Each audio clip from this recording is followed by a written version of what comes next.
Welcome everyone to the EnergieGal Podcast. I'm Lisa, intuitive healer and spiritual guide, and so blessed when anybody says, yes, I will come on the show, because there's something pretty darn vulnerable about unpacking yourself. And so I am extra thankful to my friend here, who I've known for quite a few years. And we have a lot in common. We have 5 children each. 5 beautiful souls each. I've got the 4 boys, you've got the 4 girls. Yes. Did you end with a boy? Yes. And I ended with a girl. So we both have a passion for people. Mm-hmm. And I remember when I first met you, you said, I want to help people help themselves. Yes. So I thought that was very intriguing, because I know for me, I want to help people get back to themselves. Ooh. So I think it's the same thing. Mm-hmm. Don't look out there for what exists inside of you. Mm-hmm. That's what you've been looking for all along. And that's the most powerful place to be. It is. But where I think we also have a lot in common is that we both want people to, or we have an understanding that coming back into the bodies is so important. Mm-hmm. Like I was saying off camera, it's before empowerment, you have to have embodiment. Mm-hmm. So without further ado, my very good friend and colleague in work, Rebecca Lichtenthal. Yes. Is it pretty close? That's perfect. Okay. It's perfect. Fantastic. So she owns her own business. She's got a passion. And if I would just unpack one thing about her that is my most yummy, happy space with her, it's that when I felt a few years ago that Spirit said to me, it's time to put yourself out there online and go virtual, the very first person I thought of to share this information with was Rebecca. Because I knew that she was safe space, that she would not compete with me, she would not have anything but my back. And of course, when I unpacked it to her, she said, this is fantastic. But with her big old Capricorn self, she said, well, now let's get down to the nitty gritty and see how this is actually going to work. So thankful for that, because I have no Capricorn in me at all. I think it just might be missing in my chart. I've got it for you. I've got it for you. For both of us. Yes. Oh my goodness. So, let's do that. Let's start with a breath. I love it. All That's right. how I love to start everything. Exactly. So nice deep breath in. Yes.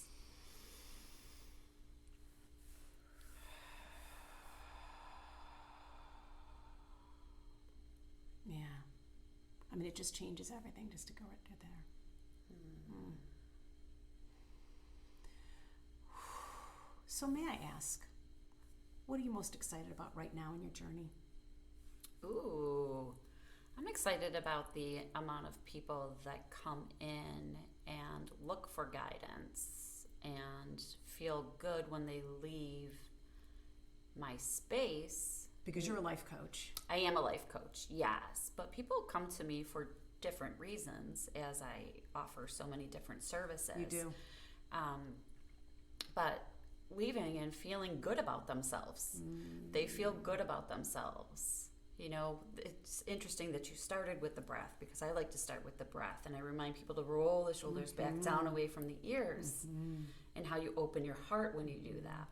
When you open the heart, then you can receive things. So when you're receiving, you can receive stuff for yourself to help yourself. And I feel that when people leave my space, they feel that they've accomplished that, or at least began to know what that is. Mm-hmm.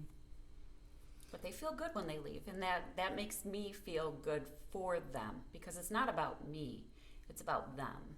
Mm-hmm. And Thich Nhat Hanh said, when someone asked him, how do I get along with others? And he said, well, there are no others. So I think that we all have this role to play in the healing of the whole collective, of the whole world.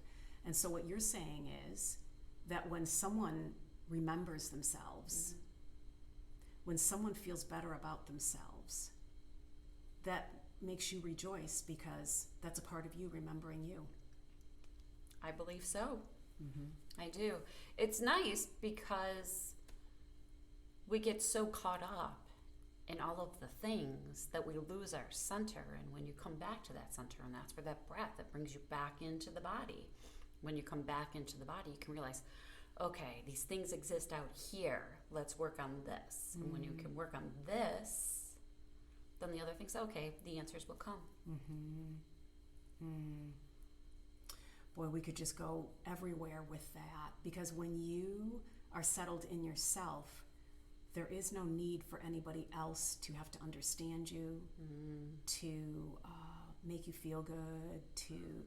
The onus isn't on them. You realize that it's on yourself. But that's a learning. It is learning. It's a journey. It really is. But that's life. Life is a journey. And one of the questions that you had asked me before was, what's your favorite quote? Yes.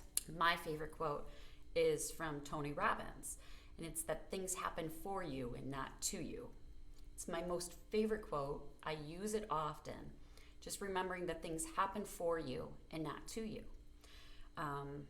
Challenges, for example, they're teaching you something. Why am I being challenged in this particular moment? Oh, it's because I need to learn something here.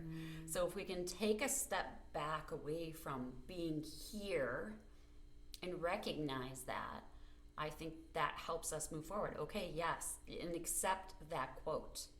Like, thoroughly accept that quote. Okay, this isn't happening to me, it's happening for me. So there's something else out there. And that's the journey. That's the journey. Now, some people have more unfortunate circumstances, more unfortunate things than others. I can't speak as far as why somebody has more than somebody else, but I do know that this life is a journey and that we're here for a reason. What that reason is, I don't know. I can't answer that. Do you think it's different for each person? Oh yeah, absolutely. Each person. I was listening to a podcast earlier today, and it's a young lady who expressed herself this way. She said, I was raised in the perfect family for me to learn compassion. Well, even before you say the word compassion, right? I was put in the perfect family to learn. Wow. Yeah. And if we can all look at life like that, I was put in this situation to learn. And then you can fill in the blank or just leave it open to learn. That's the challenge. That's the beauty of life. That's our journey. Our journey is our life experience, and it excites me. Life excites me. Waking up in the morning excites me. You know, even if I have a challenging day ahead, I'm like, okay, let's go get it. Whatever it looks like, let's go get it. I think that when you view life happening for you rather than to you, it helps remove the victim mentality that I think so many, speaking for myself, it's a very familiar place, or a deep swamp that we have treaded water in for a long time, and there's just no power in it. And so coming into that space of saying, okay, so this is happening for me. It doesn't mean that it isn't uncomfortable, that it doesn't hurt my feelings, that it doesn't make me grieve. You know what I mean? It's difficult to say to someone who's losing a child to cancer, well, this is happening for you. Oh, absolutely. So there's a time and a place for how to hold that space. Right. But to not feed into somebody else's victimology about it, to not enable that, you know, is to hold space, even in a frequency that says, I know this is happening for them, and the best thing I can do right now is hold them, maybe even a hug, a real hug. You know, and not try to placate or explain it away or spiritualize it. Oh, absolutely. This is the experience you're having right now. Yeah. Feel it. Yeah. As sad as it is, you know, I can't explain that, and I wouldn't want to. I wouldn't want to any person explain why somebody is losing somebody else. Yeah. I think that that's their discovery to make. The best thing that you could do then would be what? Instead of trying to explain away this grief, what would your advice be to someone? Oh, well, that's a tough one. a tough one to really explain because I feel it in here. Right. So to verbalize it is a little different. But I would say that knowing that they're still around and experiencing things with you just in a different way. I talk to my loved ones, I say this, and I've said this to you years ago. I have a closer relationship with my father now that he's dead than when he was alive. That's me, though. I can talk to spirit. I can have a conversation, and that's how I feel. How I feel isn't how necessarily I expect anybody else to feel. So just reminding people to have conversations with their loved ones if they're passed. And of course, we miss them in the physical plane because, like you said, offering a hug. A hug is beautiful. Touch is beautiful. Right. And unfortunately, when somebody passes, we don't have that opportunity to hug them. So we can hug the memories of them. We keep them alive in our memories and our stories. And, you know, we're visual humans, right? So photographs and albums and momentums and things like that. So you just keep them alive in that spirit. And you know how we have this beautiful altar-like thing set up? We do the same thing for our loved ones. I have an altar inside with anybody who's passed. Candles and all the sorts of, and I light the candle and I'm like, hey, everybody, welcome. Here's another day. Yes. You know? Experiencing it through my eyes. Right. That would be, you know, experience this through me. Yeah, I like what you say, and it resonates with me. My daughter's very favorite person in the, well, not person, but kitty cat in the world, kind of like a person for her. It was her best friend, 14 years. So when my daughter was about 10 years old, she got this cat, and it has been her best friend. And it went with her when it came time to move out of the house. And Esther just recently passed. And it was a bit of a surprise because the vet had said, no, it seems everything is going okay. And then a week later, she passed. So there wasn't much notice, but my daughter held it with such a dignity but such a deep grief that was not expressible. And so I would have her come in for vibrational sound therapy, which, you know, frequency helps move. And I'd have her listen to just frequencies and beautiful sounds and go sit under a tree. And the other day she said to me, I asked her, how are you doing? And she said, it's the weirdest thing, but lately, out of the corner of my eye, sometimes I think I see Esther. And I'll say, oh, really? Now, this is from my 24-year-old who's like, Mom, you're just a weirdo with everything that you're doing. Whatever, I don't even know why you have an altar, whatever, you know? And this is her saying, this might sound weird. And I'm like, yeah, you're talking to me, so probably not. But she said, I thought I saw her on the couch. And I said, well, maybe there's a part of her that's there, so why not? Absolutely. Yeah. Absolutely. Yeah. So tell me about your typical day, because you've got 5 kids. How many live at home still? My 2 younger ones. I have 2 in 2 different states off in college. Another one, she lives on her own. And my 2 little ones that are still in middle school. So they're at home. And then we have a puppy and a cat. Oh. Yes, got Yay. a puppy. Oh, yeah, I didn't tell you that. You know, because why not? Right. I just think I'm not busy enough. That's my thought exactly. I have Why 2 not? extra minutes a day. Let me see if I can fill it up. Oh, absolutely. You know, how did I end up with exchange students that, you know, like, no, why not? Why not? You know, but that's, like you said, anytime somebody says yes, I say yes. Say yes. Let me experience it. Let's see what it's like. Oh, you are all in for the experience. Yes. There is not a timid bone. No. I mean, you're just like, what's the worst that happens? Right. It's win-win either way. Even if I didn't like it, at least it was an experience I didn't like. Exactly. I And mean, that's how I live my life. Let's experience. So good. Yeah, experience. So now having a puppy, it's nice because anytime I have somebody new or, you know, a living being, it's energy. We talk about energy. It's the energy, shifted energy in the house. It was great. Oh, dogs have such high vibe. So he adds more responsibility, of course, a lot of love and joy, an experience that unless you have a dog, you wouldn't necessarily know, as we had a cat. And we've had cats. Oh, way different. Yes, very different energy. So, so that's been great. So, aside from that, my typical day is very different.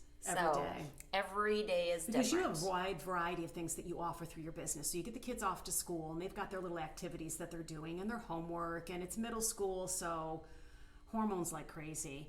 But what are the different things that you offer at your space? Wow. What's the name of your space? Lotus Valley Wellness. So beautiful. Lotus Valley Wellness in downtown Fredonia.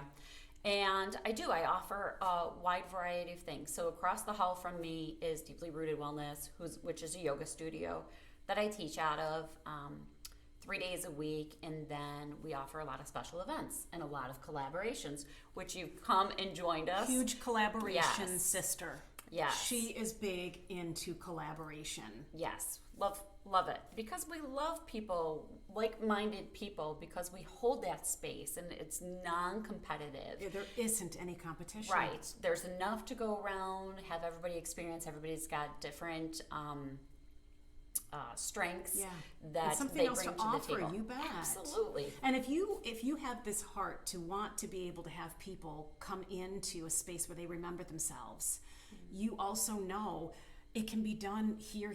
This person might be more attracted to this flavor or over to that flavor. And so I think you have a lot of people there for the benefit of the people who are coming in. It's such a loving way to approach the things that you're doing. And your space is gorgeous. Well, thank you. I'm very happy with the space that I have, and I have quite a few offices and a conference room, which is where we hold our book club, our monthly book club, which is the spiritual self-help genre, and that's been phenomenal. We've been doing it for over a year now. And I teach workshops and classes about tuning in. My very favorite workshop is the GEM workshop, which is goal setting, envisioning, and manifesting. Yeah, you love your manifesting boards. I do. And I tell you, they work. They work. You just have to learn how to connect within. And then once you envision it, you can manifest it. Now, all the things that I do, I teach yoga. I am a hypnotist. I'm a Reiki practitioner and master teacher, so I teach those workshops. What else? You do reflexology. Reflexology and facial stuff. Facials, body treatments. And your yoga classes are really nice. You oftentimes will add acupuncture or some kind of sound. Yes, acupuncture, sound. I do horse yoga. Did I tell you about that? Oh, just briefly. What is horse yoga? So it's yoga on horses. Yeah, so because there's a stable. That's a thing. Who knew? Yes, I was asked and I said yes. Yes. Yes. Done cat yoga, dog yoga, horse yoga. Oh, wow. Why not? Chair yoga. I mean, let's do the yoga. I'm all about the yoga. And the yoga, it stems with the breath. That's where we start everything. We start everything with the breath so we can bring ourselves back into our body and then we can move it. But always start with the breath. And the breath is very important. It's the first and last thing we do on the earth. Absolutely. Yeah, it's what connects mind, body, pulls you back down in. Very good. Helps with the embodiment process. You've taken a lot of yoga classes to really learn. Yes. I mean, you take it seriously. It isn't like, oh, I got this online certificate. Right. Which, no dissing that, but you have immersed yourself. And you had said something like, it's less about being a yoga teacher and more about being a yogi. And what's that mean? Oh, well, it's living, breathing, speaking yoga, and yoga means unity. We talk about the body, mind, and spirit. So just connecting your body, mind, and spirit together. Oftentimes in the West here, we think of yoga and we think of an exercise. An exercise class for 47 minutes. Correct. And sure, that's part of yoga, but that's not yoga. So the Eastern philosophy is more of a lifestyle. It is. It's a lifestyle. So you bring the breath even into what you're eating. You bring the breath into your relationships.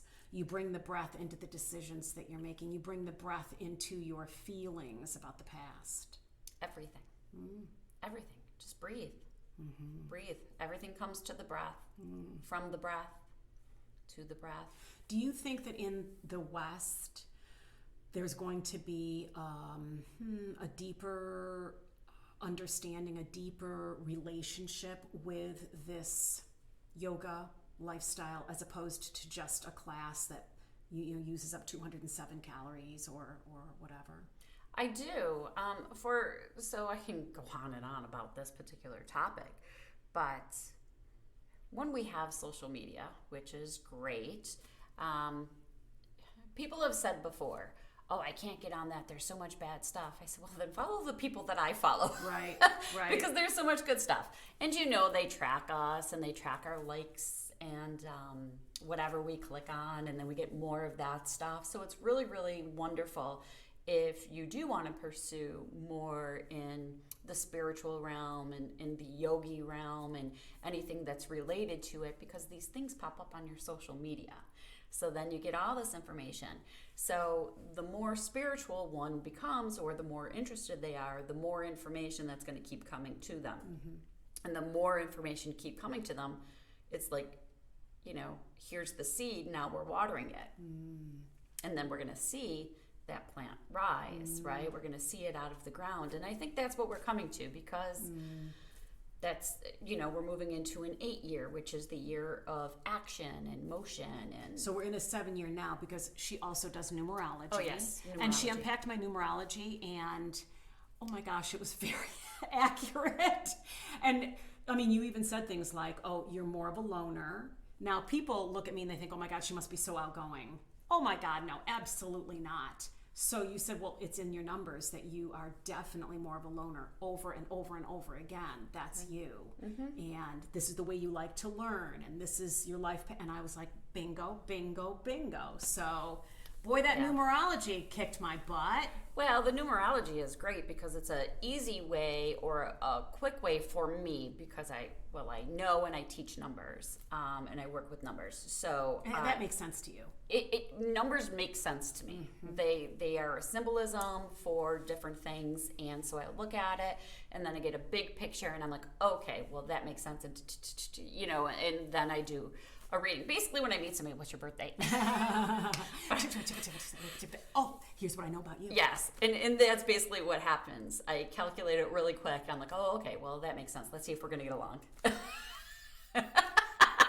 Or how well we're going to get along, or where I'm going to be challenged. Or you even did my husband's, yes. And people would think, oh my God, me and my husband were just so different, and yet it works. Well, yes, because it's complementary. You said, Lise, you both are one-on-one loners with this sort of flavor undergirding the entire lifetime that you have, so I can see where it would make you get along well. Yes. So very interesting. So it is very interesting, the connections and the relationships with people. So whether with our significant, our children even, I mean, that's huge, or our parents, or, people that we spend a lot of time with. Of course, we want to know them, And, unfortunately, when you're hiring people, you can't look and ask them their date of birth. But, it would be really cool to pick up their astrology chart and say, oh, okay, what are your strengths? I mean, you could list them here on a piece of paper, but let's really look at it and see. So it's fun. It's, it's the sister to astrology. Numerology is the sister to astrology. And I understand astrology better. Yes. And I love astrology, and I understand astrology, but I talk numbers. And they're very complementary. They're very, and you can see this, like I was telling you, the South Node and the North Node, and how it's relative to our numerology. Yeah. So it's our birth date. So it's really cool. Very interesting. Yeah. So we're moving into an 8 year, which is a year of action, and this manifesting. It's also, when we look at numbers, I like to teach numbers with our hands, because we're visual people and how to really understand it. So the 8 is the infinity sign on its side. right? So this is the infinity sign, which is part of, that 8 number, right? So we just turn it. And the infinity sign never ends. So it's this. So we have to master balancing. So sure, we have all these grand plans for next year. This is universally speaking. So it's going to be really working on balance and bringing things to life. But we have to find balance in that. So making sure that we don't get lost in the shuffle. Because if we do too much, too quick, we're going to drive ourselves mad. And if we do it too slow, then we'll find that stagnant energy and kind of beat ourselves up for not getting it done quicker. So the biggest thing is going to be checking ourselves in comparison to others because our journeys are all so different.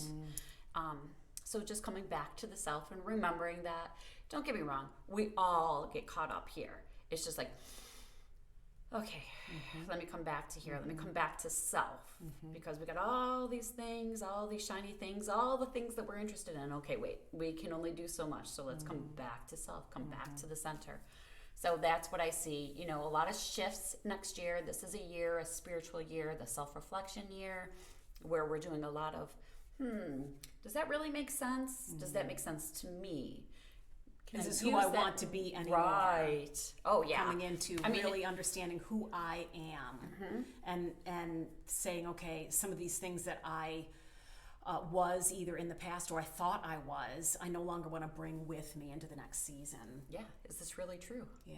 Is this really true? Yeah. And if it isn't, how does that change things?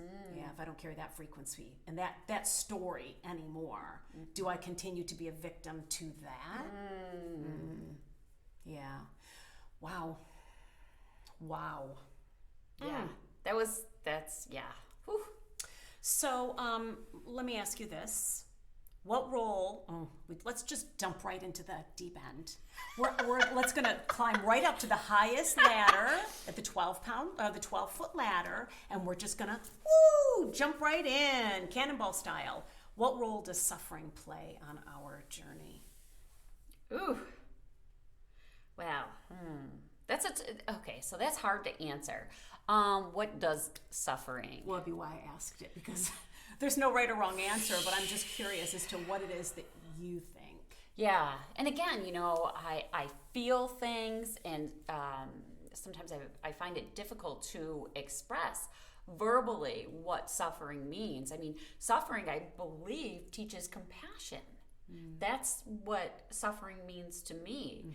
Like, how did that make you feel? So then why would you do that to somebody else? There's a very interesting topic, which is a very hard topic. Let's talk about abuse, whatever kind of abuse it is. And but oftentimes it becomes the cyclical thing. It happened to us, so for whatever reason, we feel that we need to do it to somebody else. Or we might not even know that we're doing it. It's a subconscious thing. Correct. We just continue on. That cycle. I remember when my first son was born. I have to say that I think I was rough on him for those first 10 years before I was aware that I was rough on him. But I was raised in a very rough on you household. The bar was set way higher than I could ever, this little 5-foot nothing person could reach. And then the words came after that. And I raised him for the first few years that way, not knowing any different. If you had said, do you realize you're doing this? I'd have been like, well, but that's what you do when you love somebody. That's the way I was raised. It wasn't until my husband took me aside and said, I'm seeing a pattern here, and I don't like it. This disturbs me. Do you realize that you're doing this? And I just sat there, and because I trusted my husband, I knew that he would never say anything without having thought it over quite a bit, because I'm very sensitive. But he said, I just can't watch you say those things to Andrew anymore. Gosh. And it stopped me in my tracks, and I realized, wow, I have continued the cycle. I did not realize I was doing it. But I stopped. I stopped right then and there, turned right around, and for about 6 years in a row, apologized to my husband, to my son. And after which, I think he got to be about 16 and said, Mom, I think you can pretty much be done apologizing. Like, I forgave you the first time, and now it's just awkward. You know? Let's be honest, Mom. Done. But so I think that sometimes we can do it without realizing that we're doing it. You know? Yeah. And when you do, when that and how beautiful that you accepted what was said to you, right? It's like, oh, like looking at the mirror, like, wow, okay. And you have to sit with those feelings. And you've said this for years to me. You have to sit with things. And before I was like, this is years ago, many years ago. And I was like, sit with things. No, that's uncomfortable. Like, oh, okay, no, okay.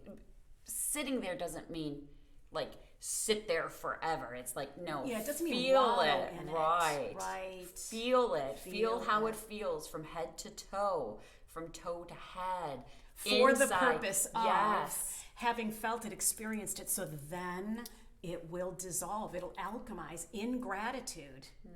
All these energies alchemize. In gratitude, right? And so in that gratitude, that then I feel like that gratitude turns into compassion. Compassion. So when people walk in my door, they feel, I remind people that they're not judged. Yeah. You are who you are. Oh, yeah. I am. Oh, yeah. I am no better than, and I am no worse than. And I don't ever pretend to be. Right. And that's how I walk through my life. Yeah.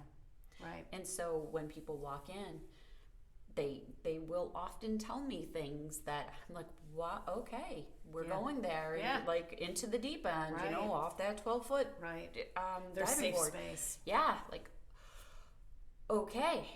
Have to remind people that I'm not a therapist, but I can hold that space for them, and they can feel free to talk and you know, share that, so that they're letting go of something that maybe they were holding on to and not understanding, like it was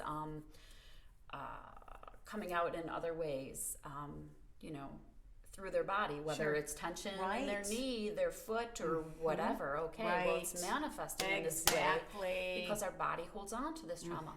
So that's the suffering. The suffering is, okay, well, we've suffered with knee pain for, you know, all of our life that we can remember anyway. Right. So I've had this pain. Okay, well, what does that mean? Yeah. What does that mean? It's a symptom of. Yes. And so the suffering teaches us compassion, and the abuse, right? So like noticing, observing, and you're like, okay, now I have compassion for people that experience this. And it's that more, it's just deeper. That's what I feel about suffering, that it just teaches compassion. Yeah. If you're open to it. Right. You could, you know, I think of certain things as like octaves, and not any octave is better or worse, but it's the same note played in a different key. And sometimes I think the other side of this suffering can lead to a victimhood mentality, or a lack mentality, or a bitterness. And that's the choice also. Oh, well, that's life. You know, what's the life experience? Free choice. You know, we talk about, people often say, well, I don't want to see a psychic. I don't want to see a medium. I don't want to do numerology. I don't want to do astrology, blah, blah, blah. Because they don't want to be told certain things. Like, this all exists, whether you believe it or not. And just because it exists, you still have free choice. Even when I talk about numbers, there's polarity. You get to choose which side you want to be on. The pessimistic or the optimistic. That's your choice. People are given circumstances, and you can have 5 people lined up, and one of these can be the next president of the United States. Like, are you kidding? Don't sell yourself short. Don't sell yourself short. Dream big. Think about it. You know, let's be realistic. Sure, we can be realistic, but I don't smush anybody's dreams. Totally. What did Wayne Dyer say? He said, I'm realistic. I expect miracles. Right? And if someone says to me, well, I just think that's, I'm like, and so it is in your world. Right. And so it is. Right. As a man thinks, so he is. And I'm like, okie doke. In my world, miracles happen. 100%. I for years, we're going back probably 25, 26 years, I started when noticing. You were like 3? Yeah, sure. This is prior to having my first child. Okay. I was a young adult. Babe. I was. I could manifest anything. I could manifest anything. And people are like, how do you manifest? Like, because I believe. Mm-hmm. And belief doesn't mean believing in here. And it doesn't mean believing in here. It means believing in here. It is a frequency that you hold. It is. I call it remembering the future. Oh. I call it remembering the future. I like that. Because I'll say to my husband, I had a dream last night and it was about the future, but it was more like I was remembering something that already happened. Mm-hmm. And because time is an illusion, I sensed that I was remembering a piece of the future. So then what happened is, it's about going online and having a YouTube channel. And I remember that I remember sitting there and going like, wow, I thought it would go well, but heck, it's gone really well. Mm-hmm. And it felt real to me. So when I woke up, I was like, okay, so I'm in 2023, and that was way in the future, but it was going really well. So it's like I hold that frequency of already knowing it's going to go well. Mm-hmm. And since then, things have just been unpacking before me. It's like I have to walk the dry land, but the seas are parting for me. Uh-huh. Isn't it beautiful? I mean, I just see your growth, right? And so we kind of, as humans, we're like, okay, this is taking longer than I was hoping, and we kind of we feel like we're losing traction, but it's like, okay, remembering, coming back to why are we doing this? We're doing this for this reason, and then that's like, it starts to open our chest again. But when we recluse, right, we're like this, and we're like, no, it's not going this way. No. It's okay, breathe. We surrender. One of my favorite poses in yoga. You love that one. I love it too.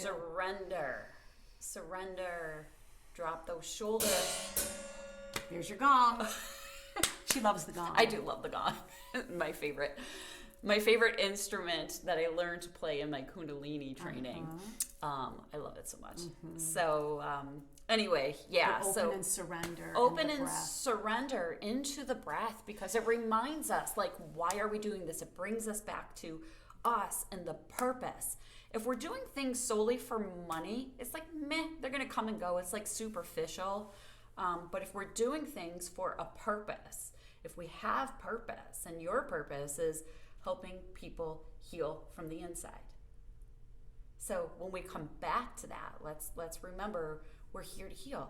Oh, okay, so that means I'm healing in the process of helping people heal. Right. And I think what you would say to me is, if I was to say, yeah, but back in 2018, you were sitting on my futon in my office and I was unpacking this, and here we are 5 years later, and I'm still not that far. I think you would say to me, but you're making that wrong.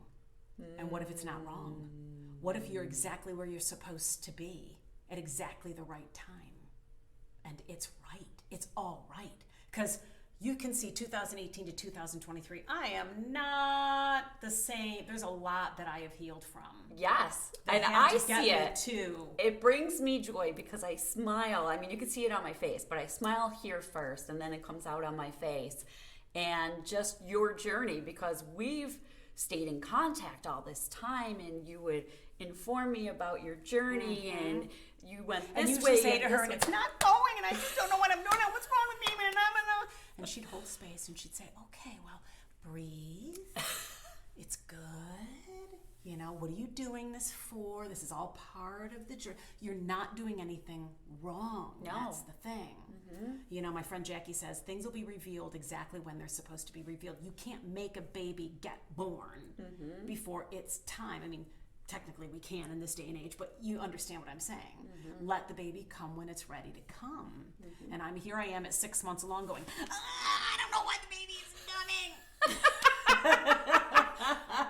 But you're over there going, I don't think it's ready yet. Yeah. I mean, the journey that you've been on, right? So when we have these roadblocks, they take us into another direction. And that's how I've felt, because I've been hit with roadblock after roadblock after roadblock. I mean, my history. Yeah. And these roadblocks, it's like, this is not good. This is not fun. And then after I sulk and go through the emotions, because I'm human, I do it too. Absolutely. That's part of the human experience. I take my breath and I go, all right, now what? Now what? Oh, okay, now I got choice. Oh, there are choices. Oh, okay, let me open up this door. Yeah, no, I don't like that one so much.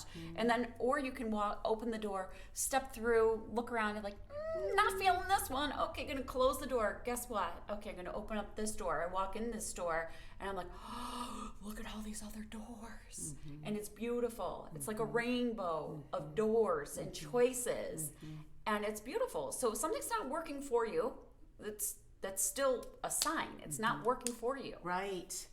Many, many years ago, I had coworkers and people that didn't work directly with me but knew me, and we did the same job. And they'd be like, why are you so happy? Why are you so happy? And I'm like, because I make it work for me. If it's not working for me, then you have to reevaluate. Is it working for you? Because if it's not working for you, then make a change, because that's what life is. Life is about choices and changes and growing. Evolution. Yes, experience. The caterpillar isn't supposed to stay a caterpillar. No. We're in a day and age where we realize, the opportunity to go from caterpillar into that mushy, mucky, you're not anything really stage, and then come on out a butterfly takes a lot of curiosity, compassion, and courage. I always think that that caterpillar is so courageous. To trust say, okay, and faith. Oh my God, Yes. let me climb into here and lose myself. Yes. And not be a butterfly yet. Ooh. I'm telling you. It's Feel the vibration back here. Yeah, big deal. Ooh. Yeah, so. Yeah. So if I get anything else, any bucket list item that you want to make sure that you check off before you check out? Oh God, I have a lot. I have a lot.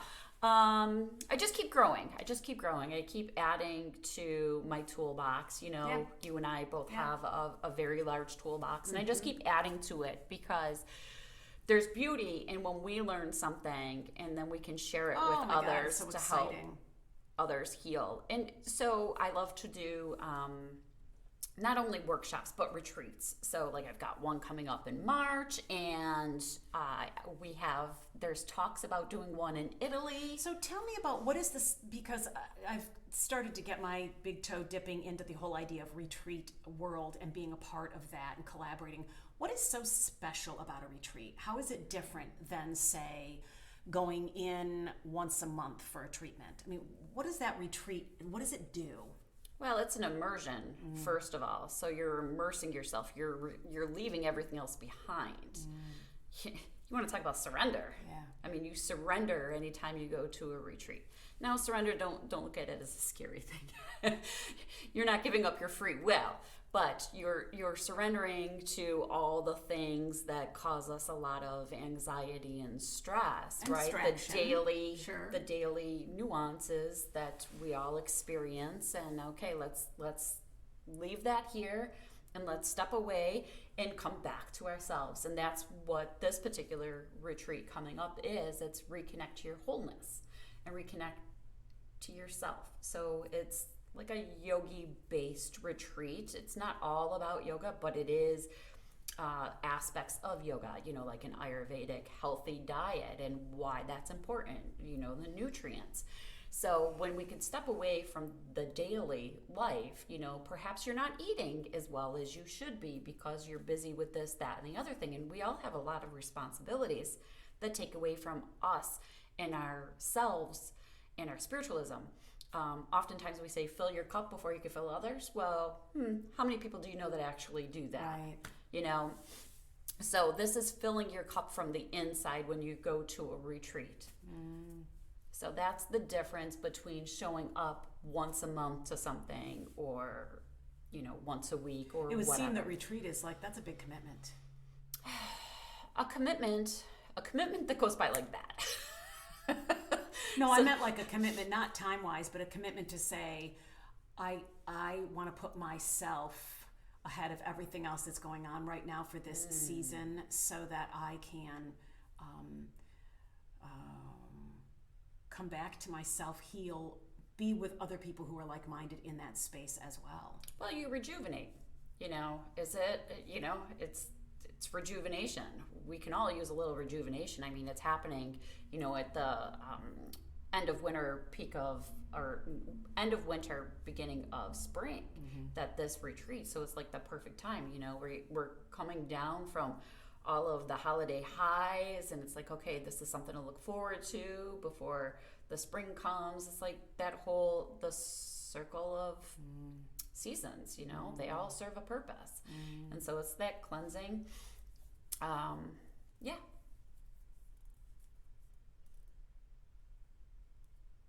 Ooh, I got a tough one. Okay.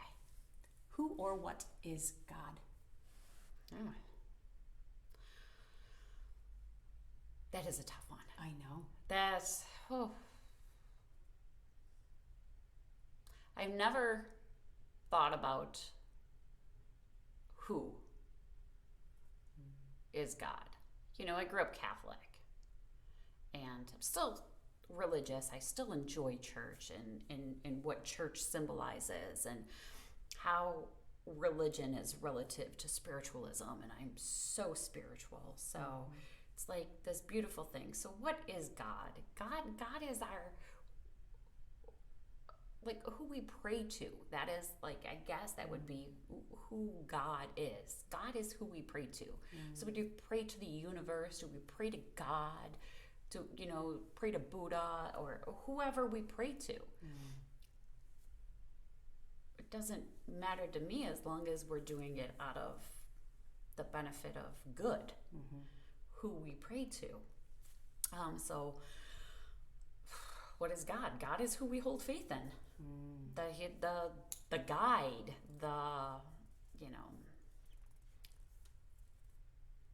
I feel like he's a big hug. Or like big hands. He just holds us here. He's like, oh, okay, do you need a hug today? Let me hug you with your hands. Or let me just hold you as you walk through the earth and experience life. Loving kindness. Yeah. But also a place to go when life is hard, confusing, or just exhausting. Yeah, which it can be. So we retreat, and who do we pray to? Who do we hang out with? Who do we get hugged by? I think it's funny that we just stopped talking about a retreat, and we were talking about how retreats are so important. And you said, who do we retreat to? And just the whole idea of, retreat, retread, re-walk again, I think God has many different names, like you said, Buddha or Jesus or creator or love. There for a long time you couldn't say God. It was a real hot word. And now I think it's coming around again where people are saying, well, by God I just mean that one source, that one consciousness, that Christ awakening consciousness that is in all and is all, that is in all, that is all of us. And that, like, I can see a piece of God by looking at you. Right? 100%. I remember saying to Stephen the other day, my husband, as much as being around people can sometimes tire me out and I really enjoy my personal space, I do not think that I could grow and find out more about myself unless I was around people. That's how I get to know, who I am by being with other people. I love that, who I am. It's part of one of the workshops that I do. And the question is, who am I? And I just love to see what people say. Who am I? Who am I? That's something big to sit with. Because if you say, well, I am, whatever you follow with after that, are you that way all the time? Is that a name tag? Is it a thing that you do? Is it a your label? your job, Right. you know? Your title. Yeah. I would say I am the probably the closest thing I could come to would be that I am that breath. I am like the that. breath. Ooh. And that's why when I breathe, it reminds me that that's me.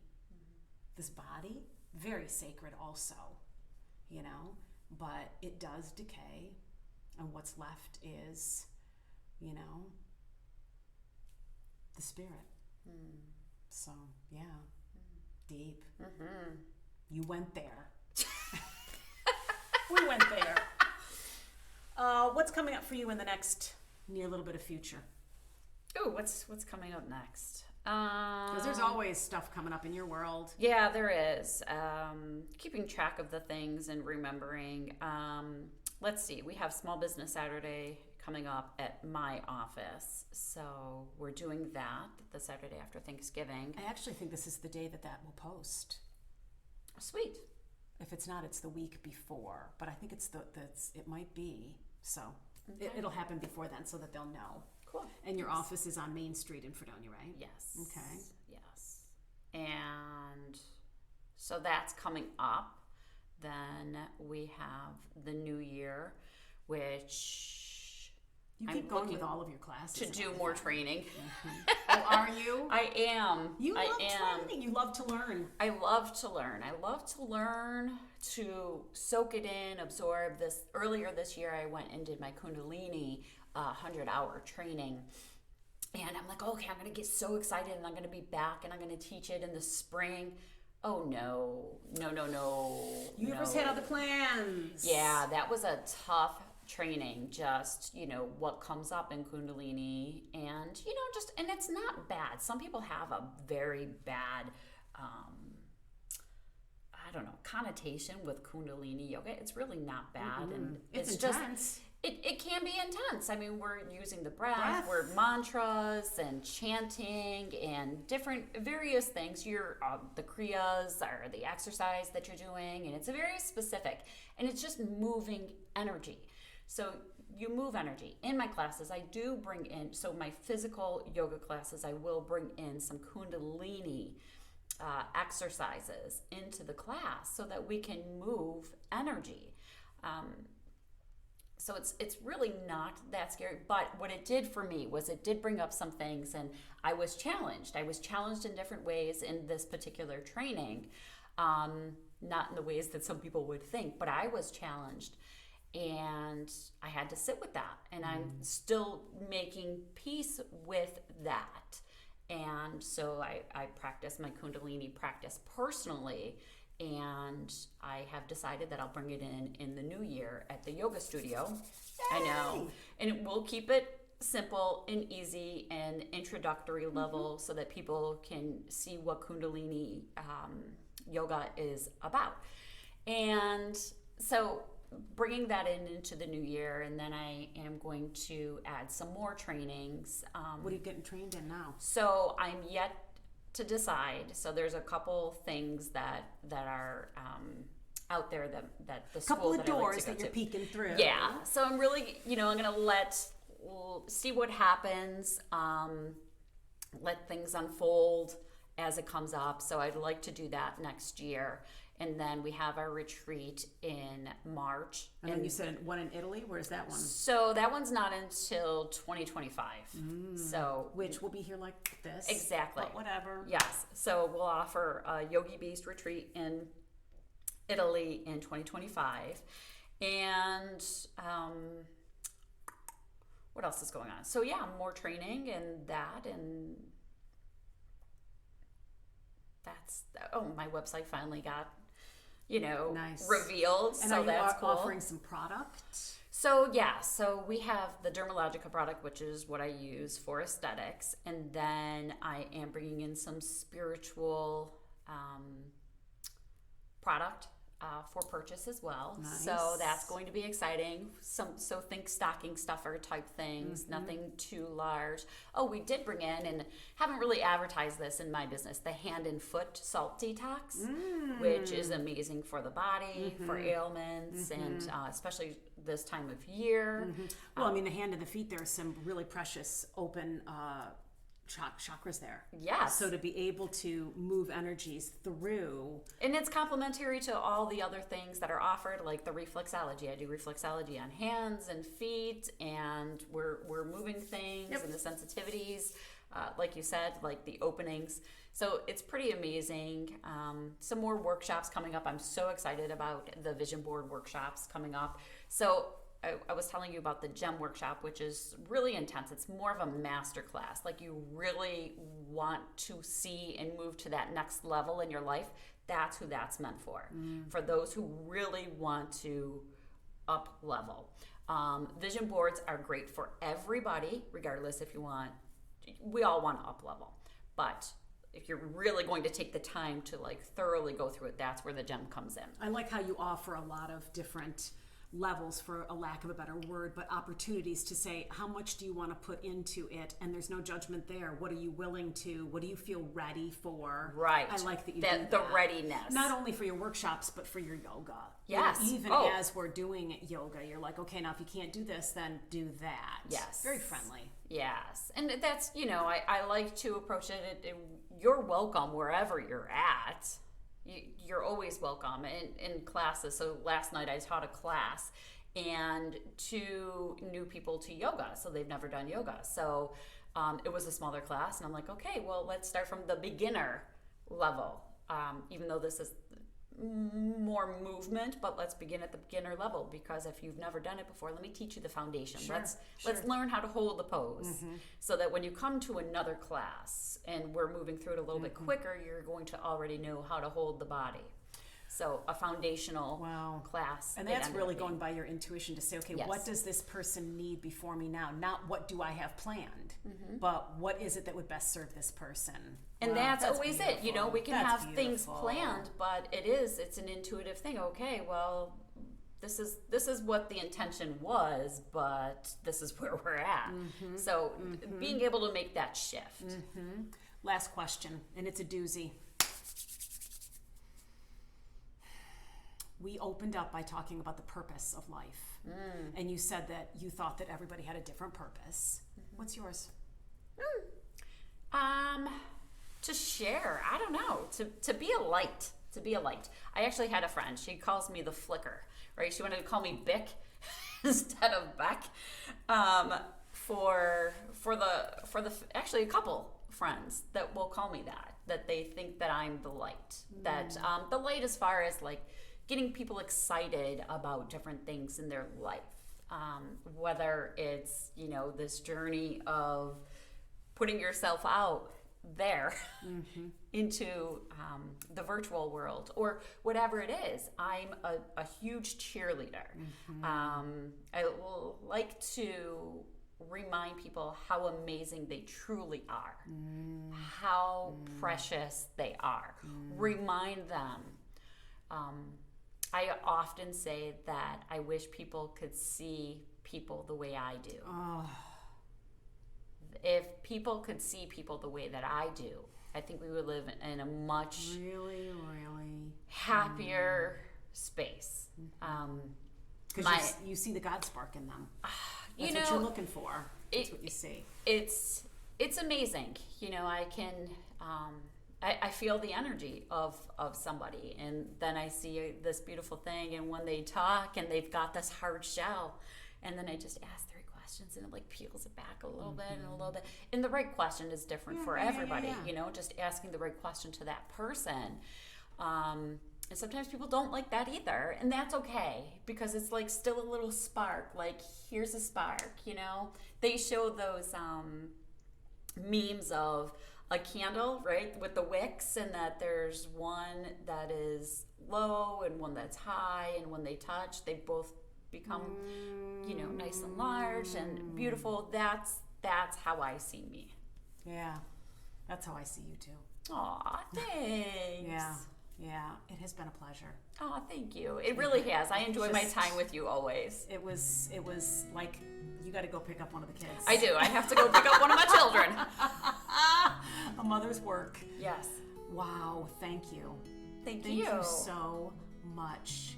And I will make sure to put any of your links in the description box so that people will know how to get a hold of you and, you know, where to find out more information about you, because you are a light, that's for sure.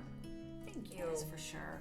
Everybody, thank you so much for hanging with us. We appreciate your time, your presence, your energies, and we wish you so much love. And here's a hug.